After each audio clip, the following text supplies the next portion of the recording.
നിങ്ങളിപ്പോ ചിന്തിക്കുന്നുണ്ടാവും ഞാൻ എന്തിനാ ഇവിടെ കയറി നിൽക്കുന്നതെന്ന്. വേറൊന്നുമല്ല, സിമ്പിൾ ആയി പറഞ്ഞ ഈ ഫിലിം ഫെസ്റ്റ് ഉദ്ഘാടനം ചെയ്യാൻ വരാന്ന് പറഞ്ഞ ഡയറക്ടർ എബിൻ ജോർജ് എത്താൻ കുറച്ച് താമസിക്കും.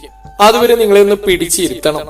ആർച്ച എല്ലാവരെയും നോക്കി. അവരും പരസ്പരം നോക്കി. അടുത്ത നിമിഷം കൂലിയർന്നു. മൈക്ക് ഓഫ് ചെയ്ത് അല്പം മാറിന്ന് ആർച്ച മൊത്തത്തിലൊന്ന് നോക്കി. പിന്നെ അവൾ ഉച്ചത്തിൽ കൂവി. കൂവിക്കൊണ്ടിരുന്ന പിള്ളേര് വാപൊളിച്ച് നിന്നു. സോറി, എന്താന്ന് അറിഞ്ഞൂടാ. ആരെങ്കിലും കൂവുന്ന കാണുമ്പോ കൂടെ കൂവില്ലെങ്കിൽ എനിക്ക് വലിയ വിഷമാണെന്നേ.